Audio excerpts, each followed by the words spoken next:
morning, everyone. Welcome to another Coffee and Contemplation brought to you by Spotlight Recovery. I'm your host, Lucas. It is March the 13th today, lucky 13, and we've got a reflection today on managing anger. I think anger is a pretty common one for a lot of us in recovery, both either being shown outwardly with anger management issues or, also anger management issues being inward and not really being shown and hidden more, but being more destructive inside, which is something I relate to a lot more. So anyway, bring it up on the screen here. Let's get into it. And I'll hit the wrong window. There we go. Alrighty. So, March 13th, manage anger. Anger is an inherently destructive and shouldn't be feared. Anger is a normal, often useful emotion that can motivate you to make necessary changes. You can manage anger in healthy ways when you do the following.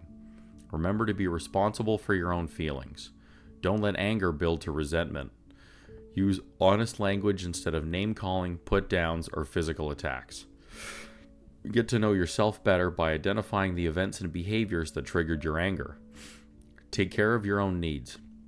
Know when you are hungry, angry, lonely, or tired, or halt, and put yourself on a regular schedule for meals, exercise, and rest.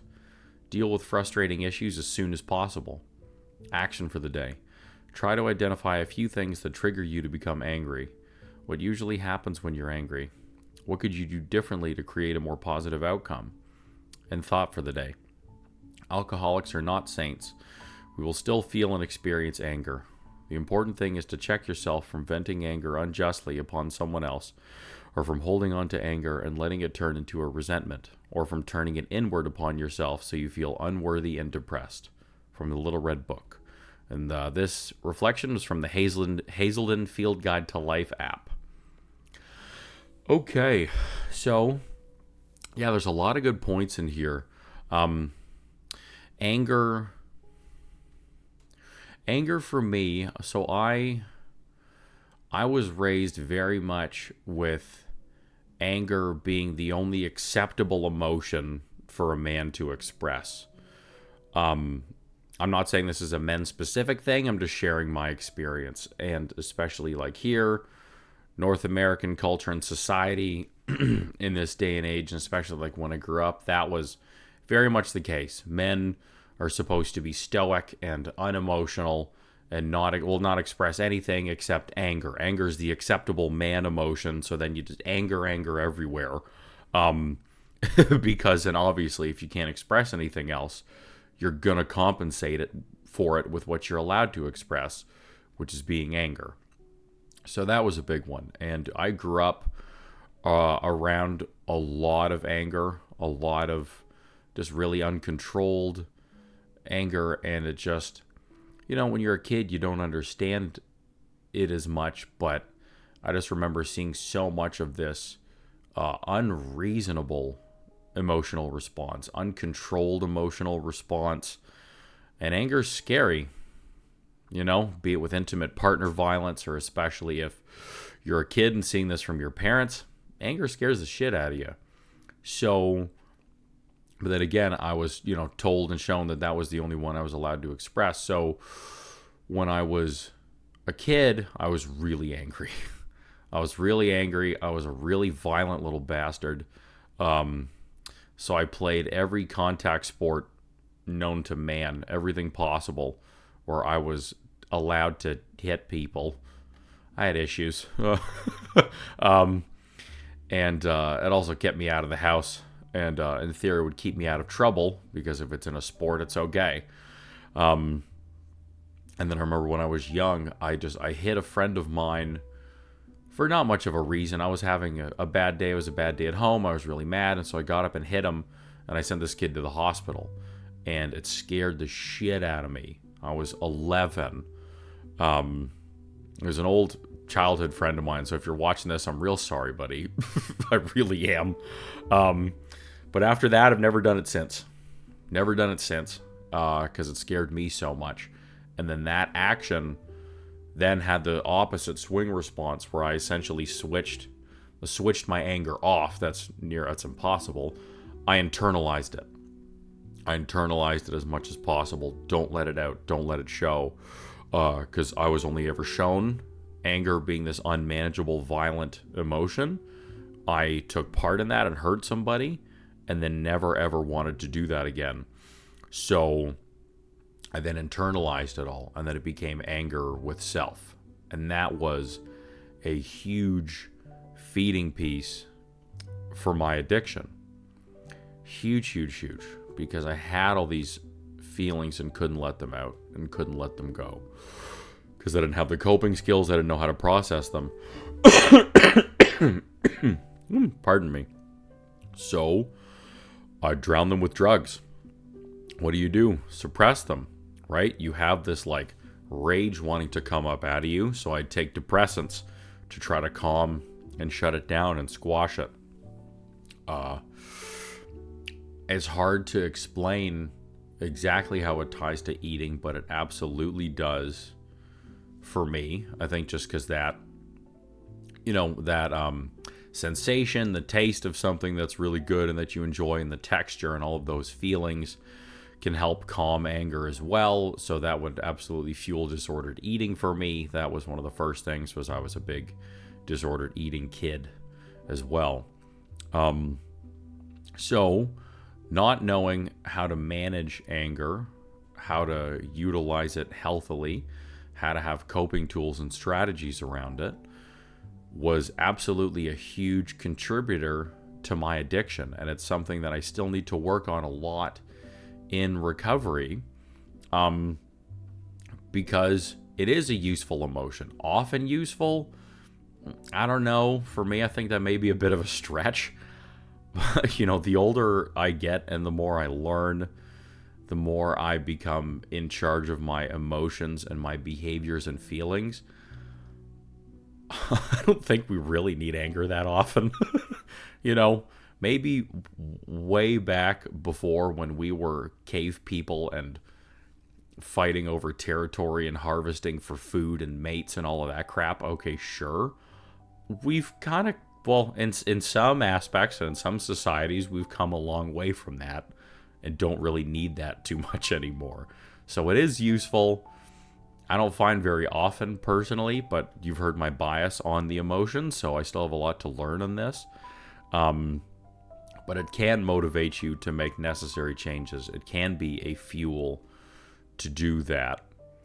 And it's really important to learn just about it and understand it more, and understand about yourself with anger, because there's a lot of ways you can use it for fuel to motivate change. And you can do that without hurting people. And I think a lot of people really get that mixed up and overlapped a lot, which is too bad.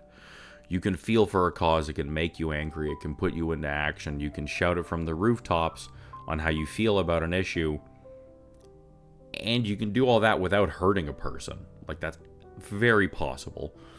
But a lot of people seem to miss that, which is really unfortunate. So I really like the directions in here on how to manage anger.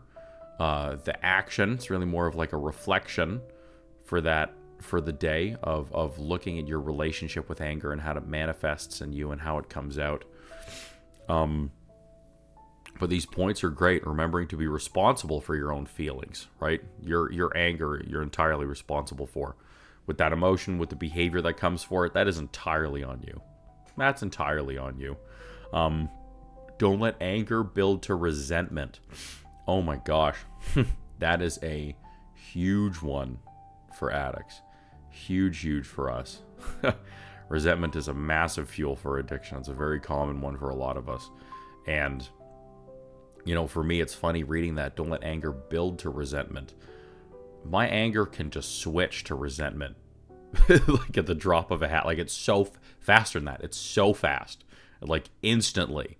From anger to resentment, boom, right away. Like, oh my gosh. So doing some work on having to spread those two apart and separating them and noticing the process that happens in between there is really important for me. Really important.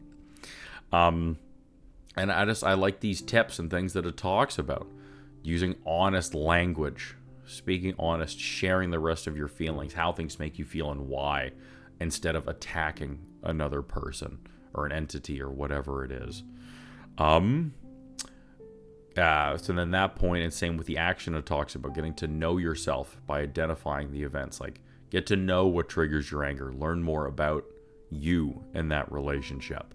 And finding a space, supports, and ways that you can explore that without being scared of it, I think are really important. You know, that was a big one for me. I was scared of my own anger because of seeing what it did and just the things I learned about anger. So I was scared of my own anger, and a part of me didn't want to look at it because I didn't want to lose control, you know? Take care of your own needs. Matt, halt is so big. Oh my gosh, like the end of the day, a lot of us, we're just big babies, man. Like that.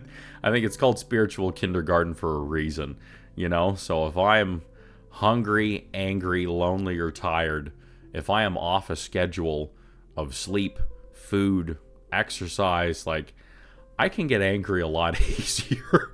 Like all those basic things that we work on with kids, that just always applies, I have found. You know, really, really important. So I love that they put that in there because that's very crucial. Dealing with frustrating issues as soon as possible. That last point then goes back to don't let anger build into resentment. Well, if I sit on it, stew on it, hang on to it, that's a big contributor of how that happens. That is like almost a guaranteed trajectory of turning an anger into resentment. So, not letting it sit there and deal with it. Plus, if it's unhealthy for you, you're not channeling it into some way or something if you need to, or letting it go if you need to. It's just eating away at you. It's just eating away at you, and that's so painful for us. It's so painful for humans. Again, as addicts, we take it to that next level, and it's just very detrimental to us. And my God, is it not worth it? And then what about this? The last thought. Alcoholics are not saints. Yeah, no shit. Look at everything we did. Thanks for clearing that up, Bill. But I do like these points that he says. The important thing is to check yourself from venting anger unjustly upon someone else, holding on to it, turning it into resentment, or from turning it inward so you feel unworthy and depressed. Yep, all of these, very, very true. Important things to look out for as people in recovery because of all of these factors and then how detrimental that can be for us, right? So there we go. That's what stands out for me in this reflection today. So I hope you resonate with it. Please put down in the comments what stands out for you. How's your relationship with anger? What are some of your challenges around that or not? Or what are things you're trying to work on? Would love to hear the comments. They could definitely help somebody else. And that's the whole point. And please, if you're enjoying these videos, do all the YouTube things, subscribing, liking, sharing the content, commenting like I'd said. And check out the description. We've got a bunch of free resources in there for you. Other recovery coaching videos, a podcast, blog, all on the website. They're all there. And ways you can support us so we can keep growing the channel and carrying this message is through donations, becoming a member, getting yourself some merch. All that really helps us out a lot. And last I want to mention is if you're resonating with some of this, but feeling anger is definitely still a big challenge for you in recovery or addiction, I'm not sure where to go with it. I do private recovery coaching. So my email's in the description. Send me an email. I'd love to hear from you and see if there's a way that I can help you through your anger and your recovery, because it's definitely something I have a lot of experience with. So anyways, thanks for stopping by. Wishing you another blessed 24, another great day in recovery. We'll see you again tomorrow. Bye for now.